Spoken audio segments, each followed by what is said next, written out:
नमस्कार बंधूंनो आणि भगिनींनो, Avadhoot research YouTube चॅनलवर आपणा सर्वांचे पुन्हा एकदा स्वागत. या व्हिडिओद्वारे मी मेष राशीला एप्रिल महिना कसा जाणार आहे ते सांगणार आहे. त्याआधी मेष राशीबाबत मी थोडीफार तुम्हाला माहिती देऊ चाहतो. मेष राशी म्हणजे काय, तर क्रांतिवृत्ताच्या 1 ते 30 अंशामध्ये अश्विनी भरणी ही पूर्ण नक्षत्रे व कृतिका नक्षत्राचा पहिला चरण या 2.25 नक्षत्रांनी व्यापलेल्या मेंढाकृती विभागाला मेष म्हणतात. कालपुरुषाच्या मस्तकावर या राशीचा अंमल असल्याने ही व्यक्ती डोक्याची, चेहऱ्याची, मेंदूची कारक आहे. मेंढ्याची शक्ती ज्याप्रमाणे त्यांच्या मस्तकात असते, तशीच व्यक्तीची बौद्धिक चमकही मेंदूवर अवलंबून असल्याने मेष राशीचे स्वरूप बुद्धीने लढणारी रास असे झाले आहे. या राशीचा स्वामी मंगळ तत्वचर स्वरूप अग्नीचे असे आहे. ग्रहावरील लेख मालेत आपण मंगळाचे स्वरूप पाहिले. उष्णतेचा कारक असलेला हा ग्रह उष्ण राशीचे स्वामित्व करतो. म्हणून मेष राशीच्या व्यक्ती कर्तबगार, तापट, महत्वाकांक्षी, लढवय्या, वृत्तीच्या मस्तकात उष्णता असलेल्या, व्यावहारिक दृष्टी असलेल्या, आयुष्यातील कोणत्याही संकटाला बुद्धिमत्तेने तोंड देणाऱ्या, बोलकेपणापेक्षा कृतिप्रिय असलेल्या अशा असतात. एकाच ग्रहाच्या अंमलाखाली 2 राशी येत असल्यास त्या ग्रहाची धन बाजू एका राशीला व ऋण बाजू दुसऱ्या राशीला मिळू शकते. मंगळाचे स्वामित्व मेषेप्रमाणे वृश्चिकवरही आहे, परंतु मंगळाच्या विधायक विघातक बाजूंपैकी विधायक बाजू मेषात जास्त मिळते. चंद्र हा मेषात जास्ती मिळते, परंतु चंद्र हा मनाचा कारक ग्रह या राशीत आपले मूळचे हळवे काव्यमय स्वरूप सोडून या राशीचे तेजस्वी, प्रभावी, उष्णतेचे लढवय्ये स्वरूप धारण करतो.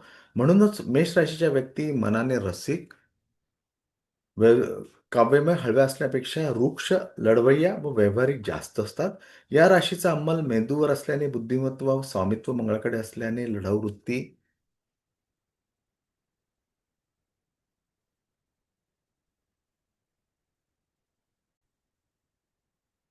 याचाच अर्थ या राशीचा अंमल मेंदूवर असल्याने बुद्धिमत्ता स्वामित्व मंगळाकडे असल्याने लढाऊ वृत्ती, याचाच अर्थ ही राशी बुद्धीने तसेच शक्तीने युक्त आहे. म्हणूनच ज्या क्षेत्रात उच्च बुद्धिमत्तेची परंतु धीटपणाचीही आवश्यकता असते, अशा क्षेत्रातून मेष राशीच्या व्यक्ती चमकू शकतात. मोठमोठे सैन्याधिकारी, सर्जन, अंमलदार, राजकारणी पुरुष, पोलीस ऑफिसर्स या राशीच्या अंमलाखाली येतात.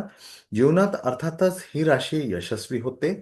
स्वभावातील स्वतंत्र वृत्ती, धर्मकर्तबगारी, महत्वाकांक्षा या गोष्टी असल्यामुळे या राशीच्या व्यक्तींचा दैवापेक्षा प्रयत्नांवर विश्वास जास्त असतो.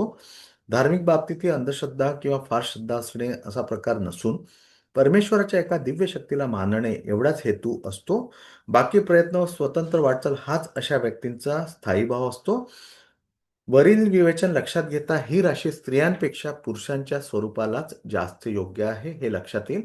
परंतु स्त्रिया जेव्हा या राशीत जन्माला येतात, त्या वरील सर्व गुण त्यांच्यात असूनही त्यांना पुरेसा वाव न मिळाल्यामुळे मेष राशीच्या स्त्रिया कर्तबगार परंतु चिडचिड्या, व्यक्तिमत्व आकर्षक असूनही रुजुता नसलेल्या व पुरुषी थाटाच्या वाटतात. मेषाचे सौंदर्य हे पहाडी सौंदर्य असल्याने स्त्रीला मेषाचा आविष्कार सुदृढतेमधून, उंचीमधून मिळतो, पण नाजूकपणाचा मात्र लोप होतो. सामर्थ्य हे पुरुषाचे सौंदर्य असल्याने ही राशी पुरुषांना लाभते, परंतु सौंदर्य हे स्त्रीचे सामर्थ्य असल्याने स्त्रीला मात्र ही राशी फार लाभत नाही.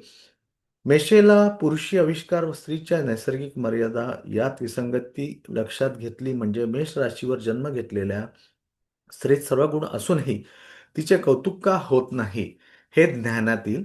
मंगळ हा पुरुष ग्रह असून उष्णतेचा कारक आहे व मेष ही राशी विषम राशी असल्याने तीही पुरुष राशी आहे व शिवाय अग्नितत्वाची आहे.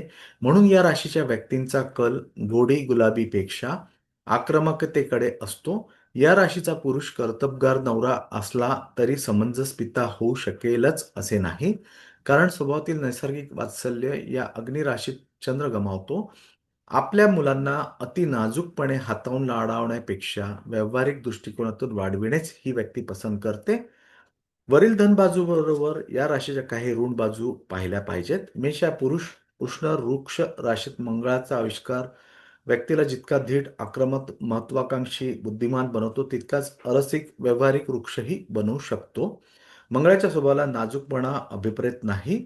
म्हणून जीवनातील काही अत्यंत नाजूक हळव्या क्षणी या राशीच्या व्यक्तींची वागणूक गैरसमज वाढविणारी असते. अंतःकरणाने थोडीशी कठोरच असलेली मेषीची व्यक्ती कोणत्याही दुःखाच्या किंवा आनंदाच्या भावना वेगाचे प्रदर्शन करीत नाही. तसेच मंगळाचा वृक्ष स्वभाव लक्षात घेता खोटी सहानुभूती दाखविणे किंवा स्तुती करणे, आग्रह करणे इत्यादी गोष्टी मेष व्यक्तींना जमत नाही. मेषाची व्यक्ती फार लोकप्रिय होतेच असे नाही. म्हणूनच अंतःकरणाने दिलदार परंतु वृत्तीने स्पष्ट व वृक्ष असलेल्या या व्यक्तीबद्दल निष्कारण गैरसमज होतो. मस्तकांवर अंमल असल्याने पित्तविकाराने मस्तक शूळ, मेंदूचा दाह, रागीटपणामुळे होणारा त्रास, डोक्यात रक्तसंचय होणे, मेंदूची दुखणी, चेहऱ्यांचा पक्षाघात, रक्तदाब वाढविणे, कर्णदोष, नेत्रदोष, वातविकार इत्यादी गोष्टींचा अशुभ अनुभव येऊ शकतो. व्यक्तीच्या चेहऱ्याची ठेवण, केसांचा दाटपणा, विरळपणा, रंग, टक्कल पडणे इत्यादी गोष्टी ते मेष राशी विचारातच घ्यावी लागते. या राशीच्या व्यक्तीचे स्वरूप सर्वसाधारणपणे असे आहे. स्त्री असो वा पुरुष, मेषेची व्यक्ती म्हणजे उंच, भव्य कपाळ असलेली, नजरेत जरब असलेली, श्रमसाफल्याचा किंवा कर्तृत्वाचा अभिमान चेहऱ्यावर दिसत असलेली, निश्चयी, क्वचित हट्टी, आवाज मोठी असणारी, वृत्तीत स्पष्टपणा असणारी, लालवट गौरवर्ण अशी असते. या राशीचे हे स्वरूप लक्षात घेऊन प्रत्येक ग्रह येथे कसा फळ देईल हे तर्काने सहज ठरविता येईल. विषम राशी या पुरुष राशी असल्याने व सम राशी या स्त्री राशी असल्याने मेष राशीसारख्या पुरुष राशीत तसेच अग्नितत्वाच्या राशीत मंगळासारख्या ग्रहांचे जे महत्व असेल ते चंद्र शुक्रासारख्या स्त्री ग्रहांचे असेलच असे नाही. एवढे बोलून मी माझा मेष राशीबद्दल माहिती इथेच संपवितो. आता आपण एप्रिल महिन्याचे राशी भविष्य काय दर्शवते तिकडे वळूया. आपण आतापर्यंत ज्या गुंतवणूक केल्या होत्या त्यातून घवघवीत लाभ होऊ शकतो. मात्र नवीन गुंतवणूक करताना त्या त्या क्षेत्रातील तज्ञ व्यक्तींचा सल्ला मोठाचा ठरू शकतो हे लक्षात ठेवा. त्याचप्रमाणे शेअर मार्केट, सट्टा बाजार, जुगार, सदृश व्यवहार इत्यादी गोष्टींच्या मध्ये गुंतवणूक करताना 10 वेळा विचार करा. शांतपणे विचार करून मगच निर्णय घेणे हितकारक ठरेल. कुटुंब परिवारातील सदस्यांच्या सर्व मागण्या पूर्ण करू शकाल. आर्थिक स्थिती उत्तम राहील, त्यामुळे खर्च सुद्धा मुक्त हस्ते कराल. घराच्या नूतनीकरणाचे काम पूर्ण करायला, त्याचप्रमाणे भौतिक सुख सुविधांसाठी खर्च होईल. आपल्या कार्यक्षेत्रात, नोकरीधंदा, व्यवसायात तसेच कुटुंब परिवारात आपल्याला वाढते सहकार्य मिळाल्यामुळे कृतकृत्य झाल्यासारखे वाटेल. आपल्या शब्दाला प्राधान्य मिळेल. कुटुंबातील मुलामुलींच्या चिंता मिटतील. सहकुटुंब, सहपरिवार लांबच्या प्रवासाचे नियोजन होऊ शकते. विद्यार्थी वर्गाने कुसंगतीपासून दूर राहणे हितकारक ठरेल.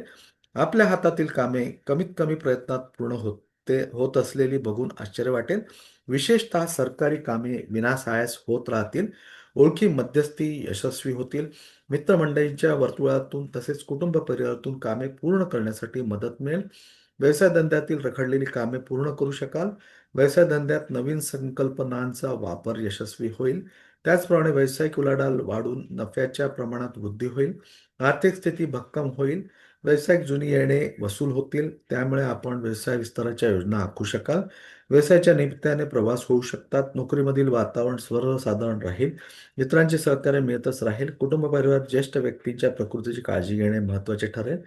गर्भवतींनी आपल्या व स्वतःच्या प्रकृतीची काळजी घेणे अपरिहार्य ठरेल. विद्यार्थ्यांचे मन अभ्यासात केंद्रित होऊ शकते. एवढे बोलून मी माझा व्हिडिओ इथेच थांबवितो. व्हिडिओ आवडल्यास लाईक करा, शेअर करा. माझा व्हिडिओ शेवटपर्यंत आपण बघितल्याबद्दल धन्यवाद. Thank you.